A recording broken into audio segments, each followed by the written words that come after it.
Dear children, welcome to all in English class. As we learned about composition, its features and its kinds in previous lectures.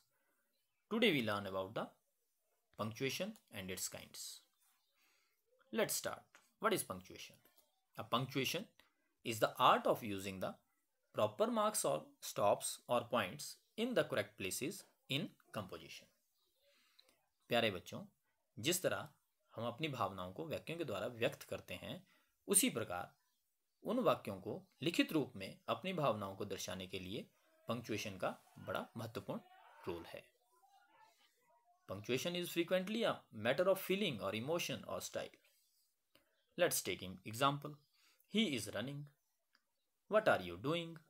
How clever the crow is. He is running. It is a simple sentence. What are you doing? It is a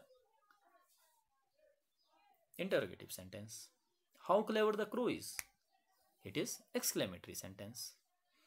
These sentences are different due to their punctuation marks. Now, there are 7 important marks of punctuation. First one, full stop or period. Second one, note of interrogation, that is question mark. Third one, note of exclamation, that is exclamation mark.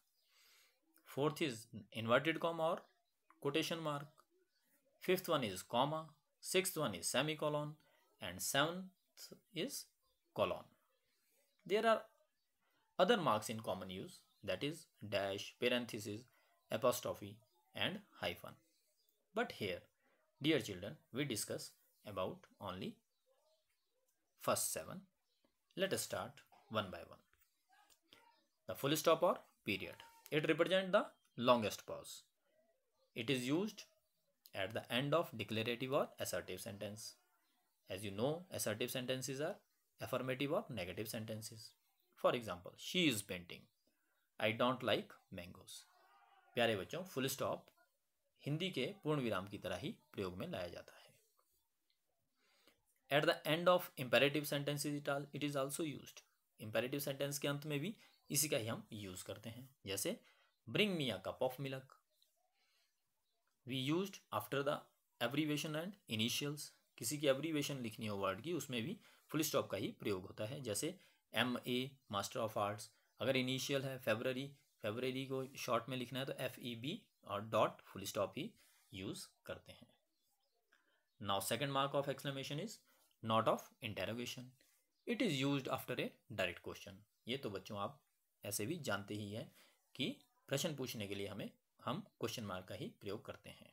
It is also called question mark. For example, do you go to school daily? Where are you going? इन दोनों वाक्यों के अंत में question mark लगाया गया है. ये पंक्चुएशन का ही मार्क है. Now third type is note of exclamation. It is used after words where the which express anger, surprise, joy, sorrow और एनी अदर सडन इमोशन. जो हमारी इमोशंस को एक्सप्रेस करने के लिए यूज किया जाता है उसको एक्सक्लेमेटरी मार्क कहते हैं. It is used at the end of exclamatory sentences. For example, what a lovely morning it is. Last में हमने एक्सक्लेमेटरी मार्क लगाया है. अगर हमने ये नहीं लगाता तो ये लगाते हैं तो ये सिंपल सेंटेंस सा लगता. Hurray we won the match. इसमें जॉय शो की गई है तो इसमें एक्सक्लेमेटरी मार्क लगा हुआ है. इससे हमें पता लग रहा है कि ये एक खुशी का, इस वाक्य को खुशी के रूप में प्रयोग किया गया है. Now fourth one is inverted comma और quotation mark. It is used to enclose the exact word used by the speaker और इन डायरेक्ट स्पीच. बच्चों, बड़ी क्लासों में जब आप डायरेक्ट इनडायरेक्ट पढ़ोगे तो ये कोटेशन मार्क उसमें भी यूज होते हैं, और अगर किसी ने कोई बात कही है उसकी बात को बताने के लिए भी इन्वर्टेड कॉमा में ही लिखा जाता है. For example, he said to the dog, Jimmy come and play with me. Now take another mark of punctuation, that is comma. It is the shortest pause between word in a sentence. आपने बच्चों देखा होगा अक्सर वाक्य में comma लगाया जाता है तो कॉमा वहां लगाया जाता है जहां पे थोड़ा सा पॉज देना होता है सेंटेंस में. अब कहाँ कहाँ ये यूज होता है? It is used to mark off noun, pronoun और phrases in apposition. Noun, pronoun और phrases को अलग करने के लिए भी हम इसको यूज करते हैं, जैसे Mohan the carpenter is present. इसी तरह to mark off each one of a series of word belonging to a same part of the speech. For example, he speak easily, clearly, briefly and eloquently. तो इसमें सब में comma लगाया गया है क्योंकि सेम पार्ट ऑफ स्पीच को बताने के लिए यूज किया गया है. It is also use to separate the answers contains yes और नो वर्ड्स. जिनके आंसर यस और नो में होते हैं उसमें भी इसको हम यूज करते हैं. फॉर एग्जाम्पल, किसी ने क्वेश्चन पूछा मे आई कम इन सर, तो हम क्या बोलते हैं, यस कम इन. अगर उसको लिखना होगा तो यस के बाद एकदम कॉमा लगता है.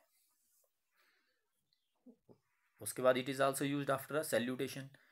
जब हम लेटर लिख रहे होते हैं तो उसमें हम सैल्यूटेशंस लिखते हैं ना, जैसे योवर सिंसियरली या माय डियर ब्रदर, तो उनके एकदम बाद क्या है, कॉमा लगता है. To separate question tags. Question tag आपने सेंटेंस के टाइप्स में पढ़ा है, तो उसमें भी हम कॉमे से ही उसको सेपरेट किया जाता है. For example, Tom is younger than you, comma isn't he. तो ये क्वेश्चन टैग्स होते हैं इस प्रकार के. To separate expressions like in fact, of course, however. Generally जब इन फैक्ट, ऑफ कोर्स और हाउ एवर जैसे शब्द आए, इनको भी हम कॉमे से सेपरेट करते हैं. For example, in fact I am happy to see you. So this is the mark of punctuation, that is comma, which is used in different places. Now, sixth mark of punctuation is semicolon. It marks a somewhat longer pause than that denoted by a comma. जब कॉमे से थोड़ा और ज़्यादा pause देना होता है तो हम सेमीकोलन का यूज़ करते हैं. और ये जनरली यूज़ होता है to separate part of sentence. जब दो वाक्य इकट्ठे आ जाएं तो उनको अलग अलग करना हो तो हम सेमीकोलन का प्रयोग करते हैं, जिसे हम क्लॉजेस भी कहते हैं. बच्चों, ये आप हायर क्लासेस में पढ़ेंगे कि क्लॉजेस क्या होते हैं. Here let's take an example. I have no money, semicolon, I can not afford a servant. Now last one is colon. It marks a shorter pause than a full stop. इसमें full stop में जितनी देरी तक हम pause लेते हैं उससे थोड़ा सा कम, तो वहाँ पे हम कोलन का प्रयोग करते हैं. But longer pause than a semicolon, मगर ये सेमीकोलन से पॉज इसमें ज़्यादा होता है. It is often used with a dash after it. इस तरह का आगे सिंबल दिया है, इस तरह का हम सिंबल भी लगाते हैं. इट इज़ यूज्ड, ये हम कई बार हम यूज़ करते हैं कोलन और डैश करके. कहाँ कहाँ इसका यूज़ होता है? To introduce a quotation or speech. For example, we all know the proverb. यहाँ पे कोटेशन दे रहे हैं हम क्योंकि कोलन लगाए, फिर उसके बाद हमने इन्वर्टेड कॉमा में लिखा united we stand, comma divided we fall. तो ये कोटेशन है, प्रोवर्ब है, तो इसके आगे भी हम कोलन का यूज़ करते हैं. To separate two contrasted sentences.